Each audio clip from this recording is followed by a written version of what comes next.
하나님의 은혜와 사랑이 오늘 은혜를 사모하며 나온 여러분들에게 충만하시기를 주님의 이름으로 축복합니다. 옆에 누가 있나 한번 살펴보십시다. 집사님이 계시나 권사님이 계시나 장로님이 계시나. 그리고 이렇게 인사하십시다. 금년 성탄절은 권사님의 명절입니다. 네, 집사님 명절이고요, 우리 장로님 명절입니다. 그래서 금년 명절에는 여러분들이 다 주님 만나기를 주님의 이름으로 축복합니다. 눈이 내렸어요, 그죠? 자, 눈 내리면 우리는 성탄절 생각하게 되죠, 그죠? 성탄절 문화가 참 많이 바뀌었어요. 예전 같으면 12월이 되어지면 백화점을 비롯한 상점들에서 온갖 성탄절 장식품들이 진열되어지고 이 캐롤송들이 흘러넘쳤죠. 많은 사람들이 선물 주고받고 평소 알고 지내던 사람들에게, 또 사랑하는 사람에게 카드를 보내기도 했어요. 그죠? 그래서 참 이 성탄절은 모든 사람들에게 기쁨을 주고 참 평안을 주고 사랑을 나누는 그런 계절기였어요. 어느 칼럼니스트가 자신이 성탄절 추억을 회상하며 쓴 글을 제가 가지고 왔어요. 읽어드릴 테니까 어떤 느낌인지, 그 느낌 속에 여러분들은 어디에 계신지 한 번쯤 들어봤으면 좋겠어요. 크리스마스의 기억은 캐롤로 남아있다. 눈꺼풀이 무겁다. 자정을 넘겨버릴 수 있을까? 하지만 크리스마스 이브 아닌가? 통행금지는 없고 성탄을 알리는 등불이 대문에 걸려서 주변을 환히 밝히고 있다. 고요한 밤, 거룩한 밤, 마침내 찬양 소리가 들린다. 밤 공기가 매섭도록 차다. 손에 등을 켜들고 성탄절 캐롤을 부르는 찬양 대원들, 추위도 아랑곳 없다. 기쁨이 넘쳐서일까? 뭔가 형언할 수 없는 감정이 밀려온다. 아, 성탄절이구나. 메리 크리스마스. 내 어린 시절의 추억이다 때문인지 성탄절은 항상 캐롤과 함께 회상이 된다. 이렇게 했습니다. 이런 추억을 가진 성도님들이 계시리라고 생각을 합니다. 그래서 성탄절을 기다렸습니다. 저는 어렸을 적에 성탄절이 있는 줄 몰랐던 사람입니다. 왜냐하면 교회가 없는 섬에서 자랐기 때문입니다. 고향을 떠나서 유학 생활을 하면서 중학교 때 유학을 했어요. 왜냐하면 학교까지 거리가 한 5km밖에 안 되는데 바다를 건너가야만, 그래서 아침에 일찍 나루지를 해주는 어른이 안 계셔서 부득불 한 5km쯤 떨어진 학교 근처에 가서 방을 얻어가지고 밥을 지어 먹으면서 생활을 했었죠. 그 외로움 때문이었는지는 몰라도 그때부터 교회 생활을 하게 되어졌고, 교회 생활은 제게 큰 기쁨으로 다가왔어요. 위로였고요. 주일을 기다렸고요. 또 12월이 되면 성탄절을 기다렸어요. 왜죠? 그 성탄절 준비하는 기간이 너무나 즐거웠어요. 저녁마다 교회에 모였어요. 남녀 학생들이 선생님의 지도 아래서 성탄절날 전날에 그 발표할 찬양과 율동을 준비했고요. 그 찬양 연습이 끝나면 꼭 가는 데가 있었어요. 찐빵집이었어요. 그 찐빵을 먹으면서 그렇게 즐거웠던 시절이 있었어요. 훗날 우리 교회에 동네가 세워지고 주일학교 교사를 하면서 어린아이들에게 정말 성탄절의 추억을 만들어주고 싶어서 부단히 노력을 했었어요. 그래서 저는 그 설날이나 추석날보다 성탄절을 더 기다리는 그런 사람이었어요. 그때는 아마 오늘날과 같이 문화시설이 없었기 때문에 교회로 많이 모였기도 했을 거예요. 지금같이 뭐 휴대폰이다, 오락기구다, 텔레비전이다, 컴퓨터다 하는 게 없었기 때문에 어린아이들의 놀이라 그래봐야 꽁꽁 얼어있는 논에 가서 썰매 타는 거, 그죠? 그리고 팽이치기. 그런가 하면 이제 마른 땅에서 이제 뭐 딱치기, 그죠? 딱지치기, 자치기, 땅 따먹기, 이런 것들을 하다가 이제 살았으니까요. 그때 제가 실력이 없어서 늘 지고 했다 그러면 딱지도 빼앗기고 그래서 재미가 없었어요. 아마 그런 면에서 같이 놀면 같이 놀 수도 있고 그리고 잃어버리는 게 없는 이 성탄절 연습은 우리로 하여금 더 기쁨을 가지게 했는지 몰라요. 성탄절 전날이 되면요 주변의 불신자들까지 교회에 와서 교회는 뭐 초만원이었죠. 주일학교 선생님들은 그 주일학교 발표회를 준비하면서 부모님들을 초청했고 부모님들 전도하는 날로 삼기도 했으니까요. 그래서 성탄절 날은 상도 주고 선물도 주고 다시 회복됐으면 좋겠어요. 그죠? 그래서 성탄절 전날쯤 우리가 조그마한 선물들 하나씩 가지고 나와가지고 제비뽑기라도 해서 서로 선물들 나눠가지고 거기에 또 이제 벌칙하는 거 있어가지고 이제 노래도 하고 찬송도 하고 그랬던 시절이 생각나요.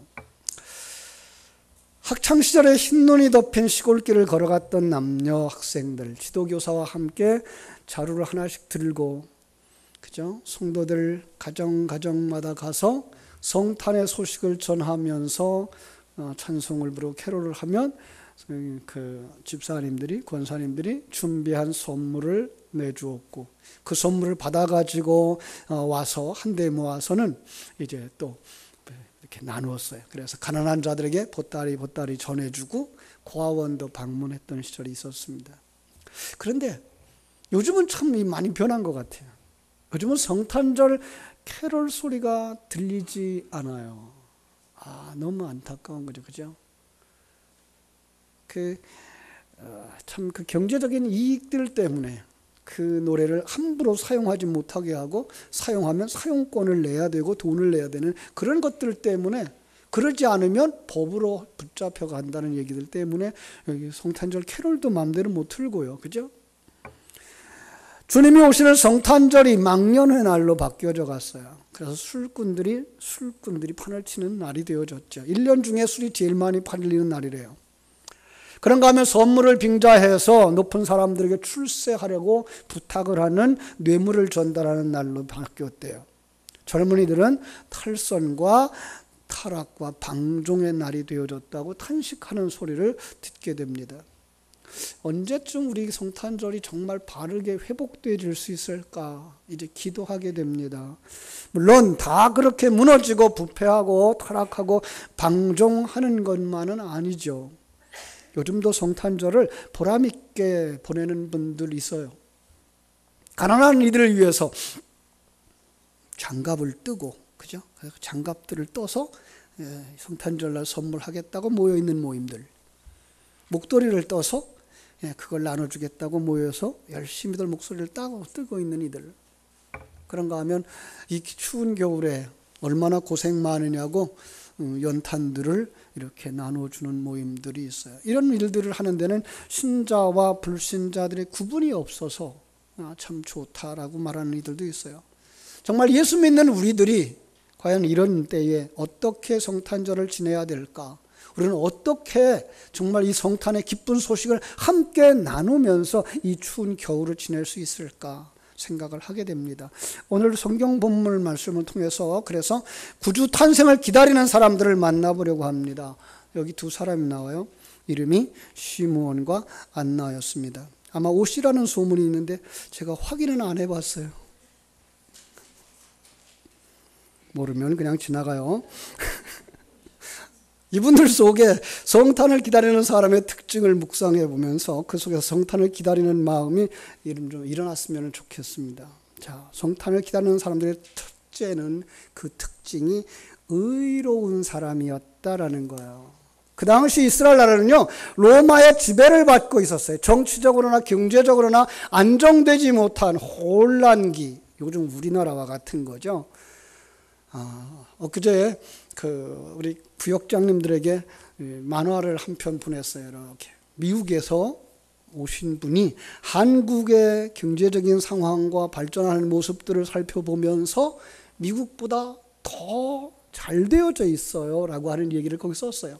그러면서 마지막에 가면서는 그런데도 불구하고 못 살겠다, 죽겠다, 이 불평 저 불평 하고 있는 그들의 모습을 보면서 참 언제나 저들이 우리가 함께 감사하며 살아갈 수 있을까라는 글로 마무리하는 그런 만화였어요. 정말 우리가 세계 속에 굉장히 발전된 나라거든요.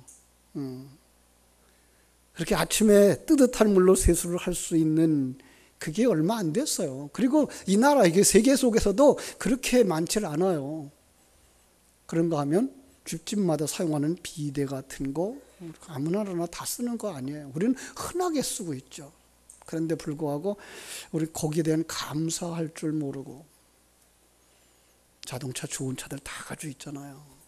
그런데도 불구하고 우리는 정말 아직도 불평하고 원망하며 그 불평과 원망을 다른 사람에게 이유가 있다라고 생각을 하고 있기 때문에 그런 것 같아요. 이걸 타락의 풍조라고 말할 수 있을 거예요.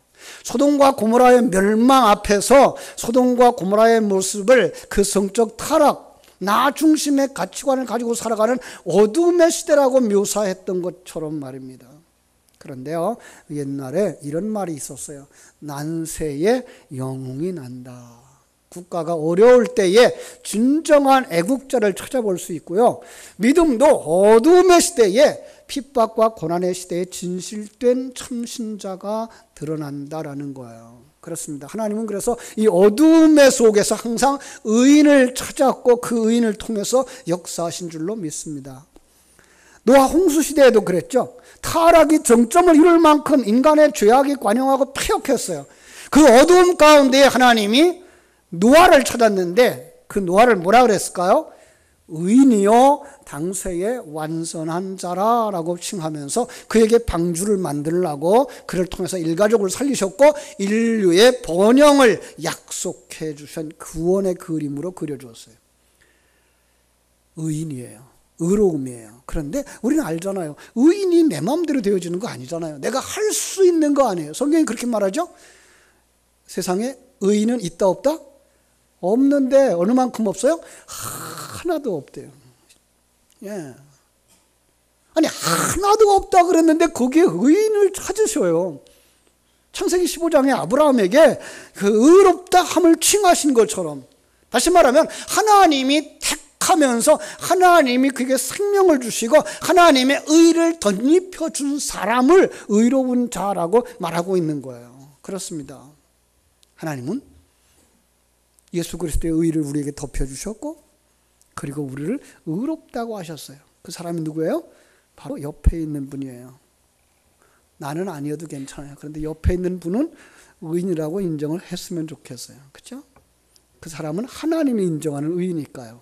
여러분과 제가 이 의인에 속한 자라는 사실을 기억하고 기뻐하고 감사할 뿐만 아니라 우리의 특징이 성탄을 기다리는 사람, 예수를 기다리는 사람이라는 것을 알았으면 좋겠습니다. 그렇습니다. 하나님은 은혜 가운데 가는 성도들을 위해서 독생자를 보내주셨고 이 땅에 오신 예수님은 우리의 모든 죄를 짊어지고 십자가에서 죽으셨어요. 하나님에게 순종하는 것이었대요. 뿐만 아니라 죽음 가운데 부활하심으로써 하나님의 그 요구에 완전히 순종한 의인이었던 거예요. 그런데 그가 의로움의 첫 열매가 되어지면서 이 세상을 떠나 하나님 나라로 갈 때에 그 의의 옷을 우리에게 입혀주신 거예요. 우리에게 던져주고 가신 거예요. 창세기 3장에 나오는 우리들이 입었던 옷은 무화과나무로 잎으로 수치를 가리우는 옷이었는데 그것이 바람이 불고 햇빛이 비춰지면 금방 부스러지니까 하나님께서는 그 수치가 다시 드러날까 봐 두려워서, 그죠? 뭐예요? 가죽으로 된 옷을 지어서 입혀주셨죠. 그 가죽 옷이 바로 의의 옷인 것을 상징하는 거예요. 왜? 가죽을 만들려면 뭐 해야 돼요? 짐승이 희생되어야 했던 거죠. 그 짐승의 희생을 곧 그리스도의 희생으로 이렇게 예표해서 그려준 거예요. 그런가 하면 엘리야가 승천할 때에 그가 입고 있었던 겉옷을 아래에 있는 엘리사에게 던져주죠. 엘리사는 그 옷을 가지고 그 앞에 가로막는 문제의 강을 쳐서 가르고 건너갔던 것을 봅니다. 그렇습니다. 우리는 옛 옷을 입고 살아갔던 사람이에요. 그런데 이제 예수 그리스도가 의의 옷을 우리에게 입혀주심으로 말미암아서 우리는 의의 옷을 덧입은 사람들, 바로 의인인 줄로 믿습니다. 그런데 의인의 특징이 뭐라고요? 바꿔 얘기하면 예수님을 기다리는 사람이 의인이란 말이고, 의인의 특징은 예수를 기다리는 사람이었습니다. 그렇죠? 자, 두 번째로 성탄을 기다리는 사람의 특징이 있는데 바로 성령이 충만한 사람이었다는 거예요. 오늘 본문은 시므온에 대해 이렇게 묘사합니다. 이 사람은 의롭고 경건하여 이스라엘의 위로를 기다리는 자라. 성령이 그 위에 계시더라. 그가 주의 그리스도를 보기 전에는 죽지 아니라 하리라 하는 성령의 지시를 받았더니 성령의 감동으로 성전에 들어갔다. 그렇습니다. 그에게 성령이 임하여 그의 위에 계셨다. 어디서 본 그림이죠? 사도행전 2장에서 봤잖아요. 마가의 다락방에서 모여 기도할 때에 그들 위에 성령이 어떻게 임하여요? 마치 불의 혀처럼 갈라지는 것이 그들에게 보여서 각 사람 위에 하나씩 임하더니 그들이 다 성령의 충만함을 받았던 것입니다. 이 시간 예배하는 여러분 위에 성령이 임하시는 줄로 믿습니다. 그걸 인정할 수 있어야 돼요. 그걸 깨달아 알 수 있어야 돼요. 아, 우리가 마가의 다락방에 예배하던 120명 성도들 모습이구나. 우리가 그들 속에서 기도하며 예배할 때 성령이 임하였던 그 모습이구나. 예배하는 시간에 그 성령이 우리 안에 임하심을 바라다 볼 수 있어야 되고, 그 성령의 충만함을 받은 자가 어떻게 살아요? 본문의 말씀처럼 성령의 지시를 받고 성령의 감동을 받고 성령이 보여주시는 것을 보더라고 말씀하고 있습니다. 그렇습니다. 성도의 거듭남은 성령의 임하심이고요, 성령의 역사고요, 진리와 생명이 그에게 임함으로 말미암아 새로운 세계를 바라다 보게 하며 그 사람은 하나님이 주시는 말씀 안에서 감동을 받고 하나님의 인도함을 받고 성령이 들려주시는 음성을 듣고 성령이 보여주시는 환상을 보게 되는 줄로 믿습니다. 저는 소원합니다. 그래서 여러분들을 축복합니다. 여러분 모두 시므온처럼 성령이 충만하게 되기를 원합니다.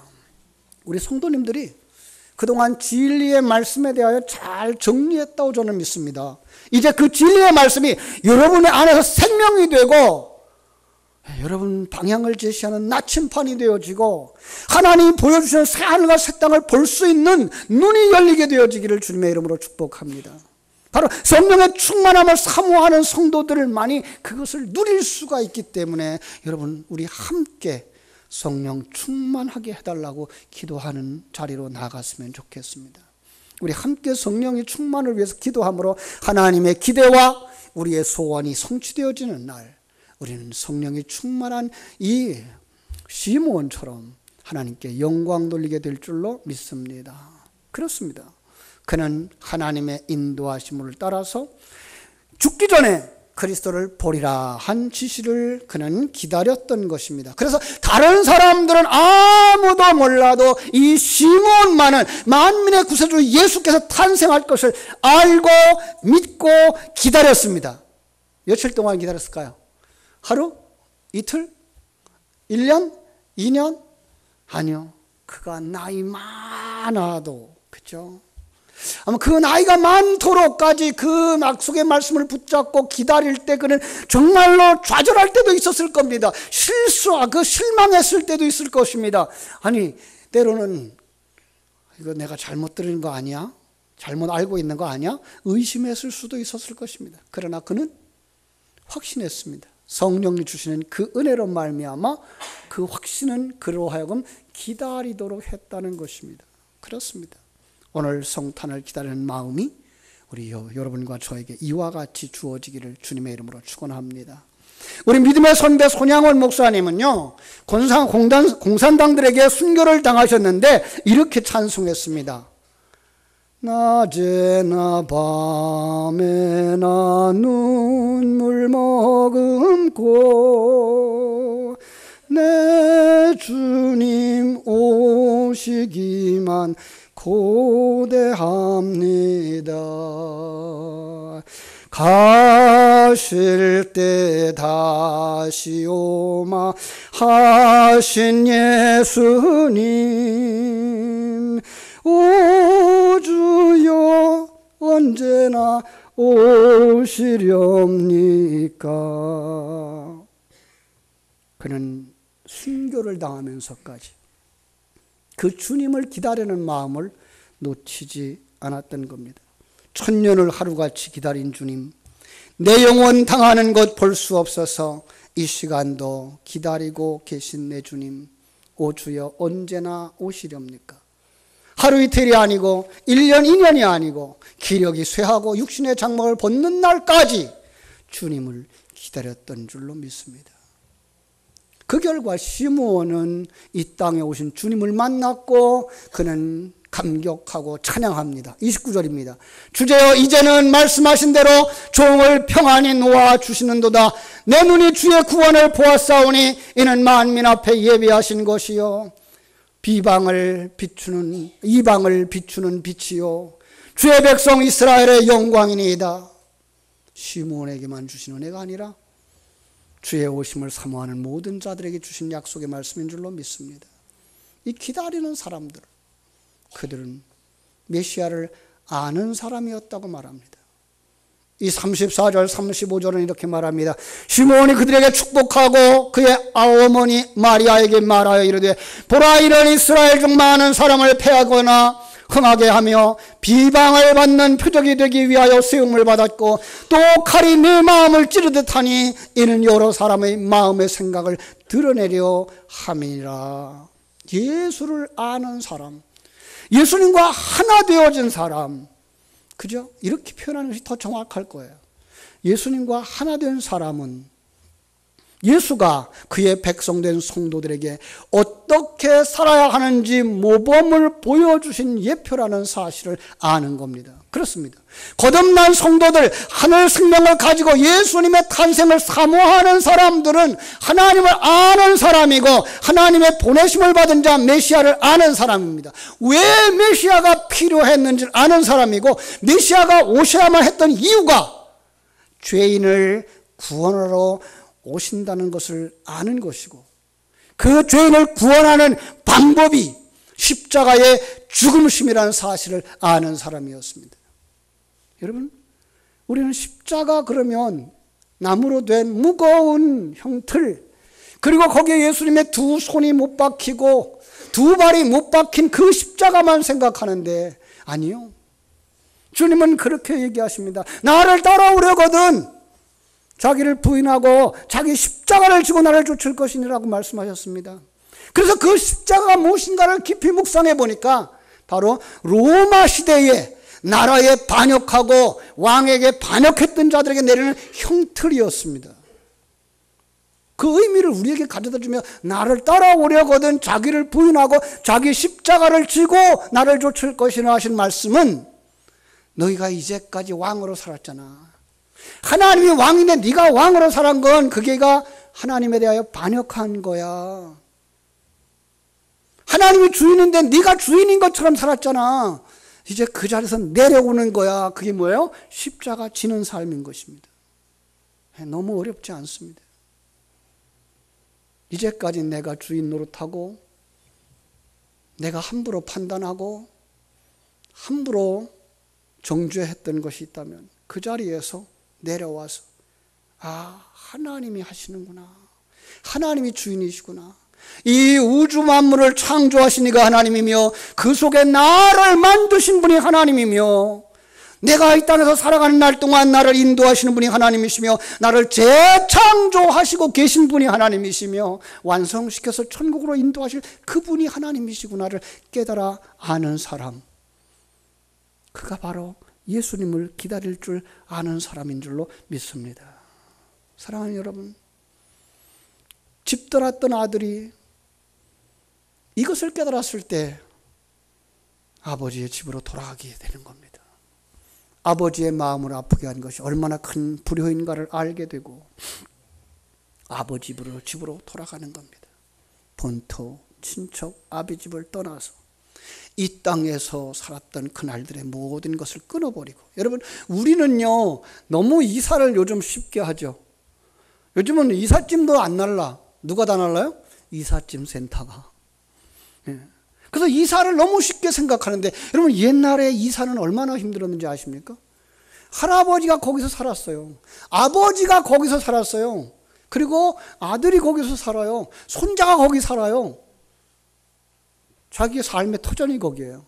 주변의 모든 사람들이 친척이고요, 자기 친구들이고요, 서로 돕는 사람들이에요. 거기를 떠난다는 것은 무슨 쉬운 얘기가 아닙니다. 그런데 그걸 우리들의 신앙생활이라고 말하고 있는 거예요. 우리가 이제까지 살아왔던 삶의 방식들, 그것을 떠나라고 말씀하시는 거예요.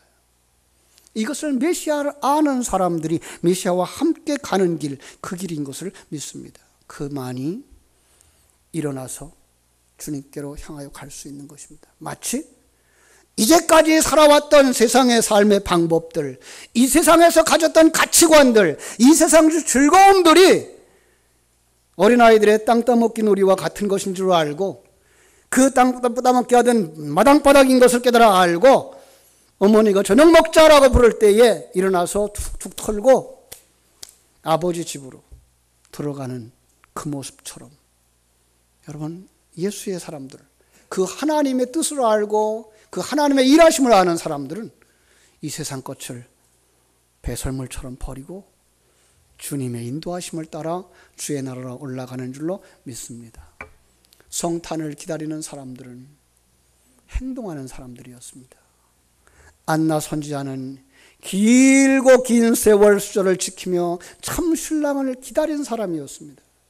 성경은 이렇게 얘기합니다. 결혼한 지 불과 7년 만에 과부가 되었고, 그리고 이제 그 나이 84세가 될 때까지 살았다라고 얘기합니다.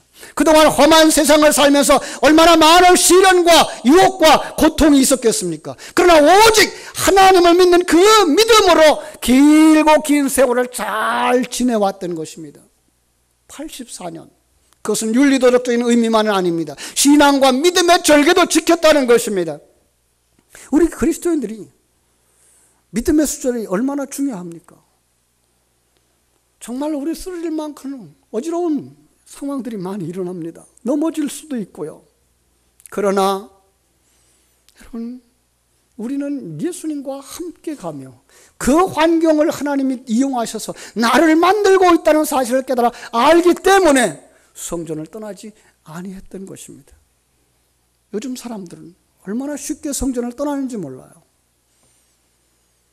참으로 1000만에 가까이 됐던 성도들의 숫자가 지금은 700만이 안 된다는 얘기를 합니다.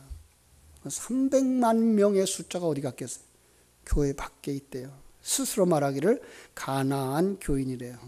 거꾸로 말하면 안 나가는 교인, 교회 안 가지만 난 하나님을 믿어라고 말하고 있는 사람들. 그런데요, 교회를 떠나면 어떻게 됩니까? 사람들이 교회에 대해서 관심이 없어집니다. 자연히 하나님과도 멀어집니다. 한두 번 교회를 빠지게 되고, 또 교회가 멀어지면 교회에 관심이 없어지고, 교회에 관심이 없어지면 하나님 중심 생활이 안 되고 나 중심의 생활을 하게 되는 거예요. 그러다 보면 불평과 원망을 하게 되고, 거기에 사단이 틈을 타게 되고, 시험에 빠지게 되며 세상과 짝하게 되어지는 거죠. 그러나 안나는 성전을 떠나지 아니었습니다. 오히려 금식하며 기도하며 기다렸습니다. 그렇습니다. 사랑하는 여러분, 야고보서 2장에서는 그렇게 얘기합니다. 행함이 없는 믿음은 죽은 거야 라고. 믿음은 지식이 아니고, 믿음은 직분이 아니고, 믿음은 신앙생활한 그 숫자가 아니고 행함이야 라고 말씀하고 있습니다. 우리는 정말로 예배합니까? 정말로 찬송합니까? 정말로 기도합니까? 그리고 그 임마누엘을 누리며 살아갑니까? 안 된다면 다시 한번 자신의 신앙을 점검해 보셔야 됩니다. 내가 행함이 없는 믿음은 아닐까? 안나는 성전을 떠나지 아니하고 늘 금식하며 기도하고 하나님이 주신 그 약속을 붙잡고 나아갔습니다. 그의 일생토록 주님의 성탄을 기다리는 사람이었던 것입니다. 그렇습니다. 주님을 기다리는 사람들, 그들은 의로운 사람이었고 성령 충만한 사람이었고 메시아를 아는 사람이었으며 성전을 떠나지 아니하고 금식하며 기도하는 행동하는 사람들이었습니다. 바로 여러분들이 이제는 이렇게 실제로 행동하며 주님을 기다리고 주님을 만나고 주와 함께 살아갈 수 있게 되기를 주님의 이름으로 축원합니다. 기도하겠습니다. 아버지 우리 하나님,